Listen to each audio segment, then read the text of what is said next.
Hi, welcome to the small shed. This week we're getting ready to paint the bus bunk. One or two things to do first though. See you in a minute.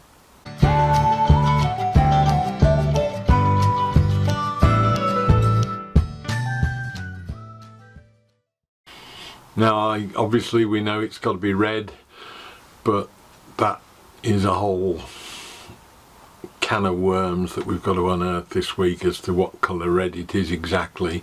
So first of all I need to get some paint sorted, get the actual shade it's needed, and we can get on with that once we've got that done.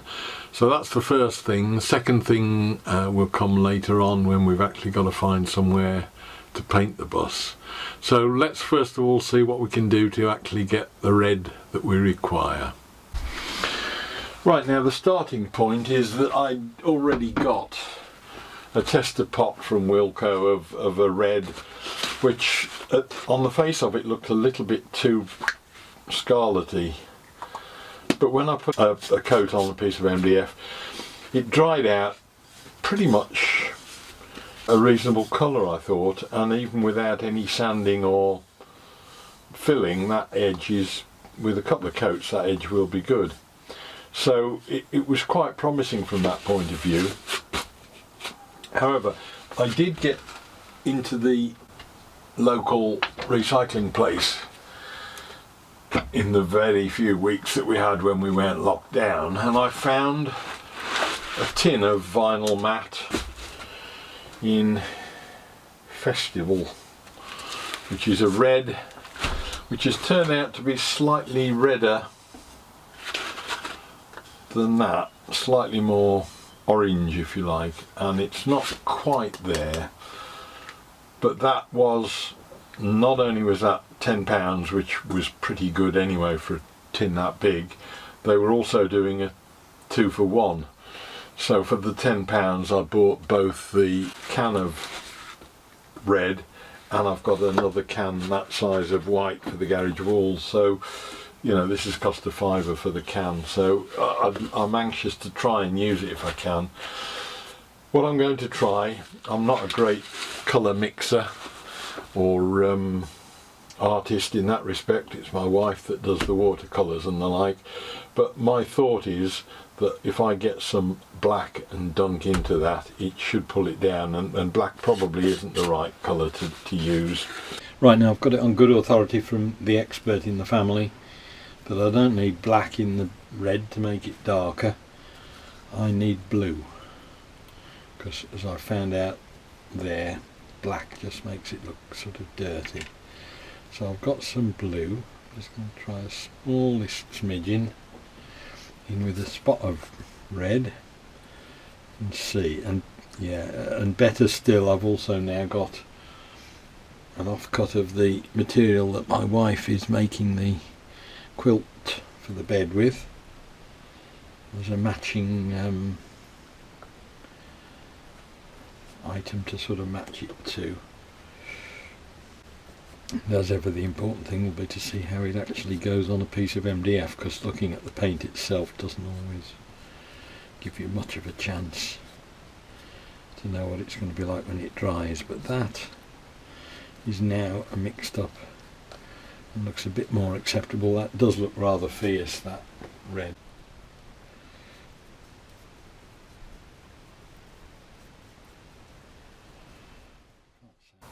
One thing that's become apparent in all of this is where the actual finished article is going to reside and how you match your colour paints or colours in that environment.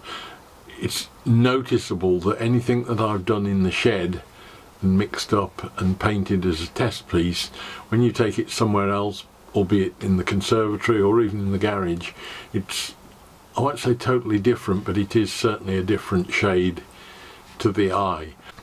Great, well that's got me the colour swatches I require. I've got a way forward with the colour itself, and we've hopefully got enough paint. It's one of these things I just don't know how much I'm going to use, but hopefully we'll have enough to get the whole thing done. What I didn't want to happen was to find that I'd got 3 sides of it painted fully and then run out of paint and have to try and mix something to match. And it makes it far more difficult if you've got to give everything one coat first and then come back and give it a second coat.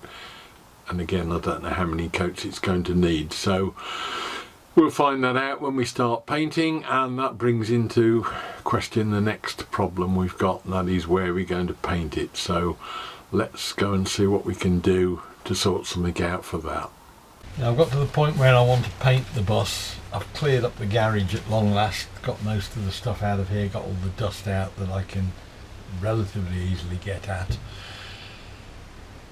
Now painting is going to be a problem. I can't do it in the shed. I don't want to do it in the conservatory because red paint, conservatory, what could go wrong? Can't do it outside because it's either below zero or raining or damp, so I don't think it's going to dry. So I think I'm going to set up in here to do the painting, and it's back to my usual do what you can with what you've got where you are. I haven't got room really, but what I'm going to do, I've covered the car up. It is now under a layer of polythene. I'm going to use some of the CLS that I was using as a workbench outside that's pretty much shot anyway. I'm going to make some legs up. I shall put some feet on the bottom to keep them stable. But essentially I'm just going to have those setting up either side of the car.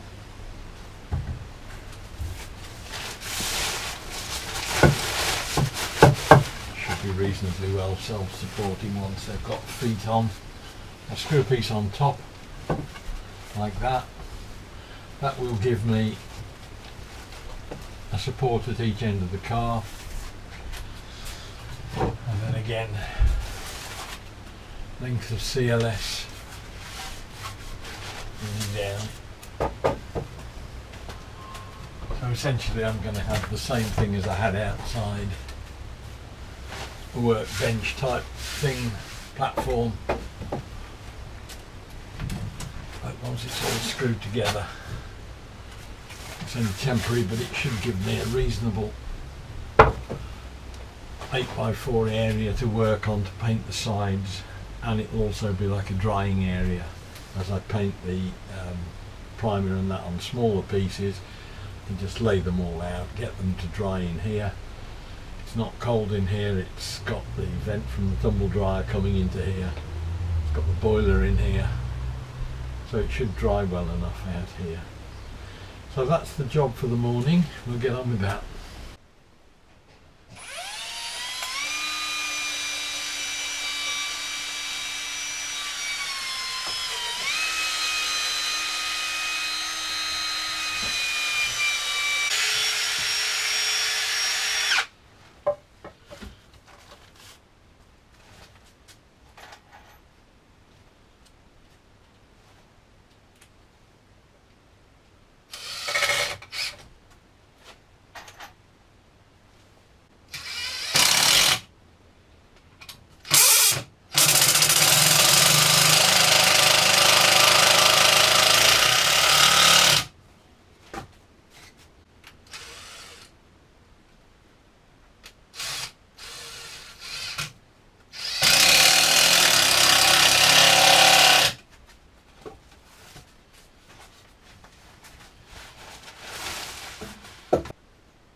And that's going to be solid enough now to support what I need to, and hopefully then I can reuse it, the timber, when I get up to doing the boxing in the ceiling. So they've had 3 uses out of it before it's finally incorporated in, because I used it outside on the bench out there as well.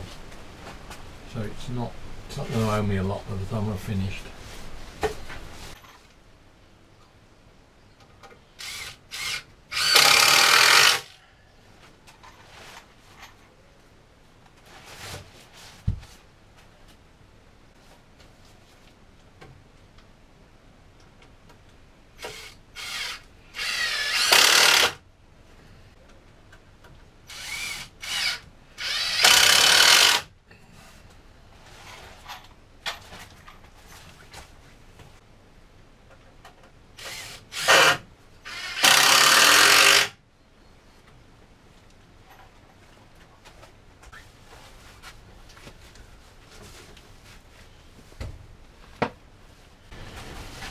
So it should be plenty sturdy enough. If not, I can always put some bracings in using the MDF offcuts I've got, but I really don't think this is going to be a problem. It's more about having a surface to work on to paint, and there's a drying rack.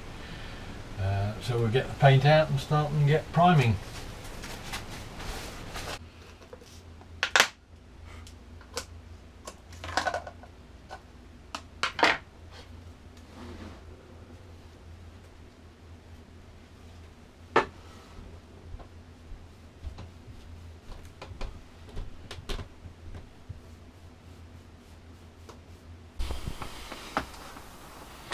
Okay, well that's got us the paint, the place to paint it, the environment in which to paint it, and let's get on and start.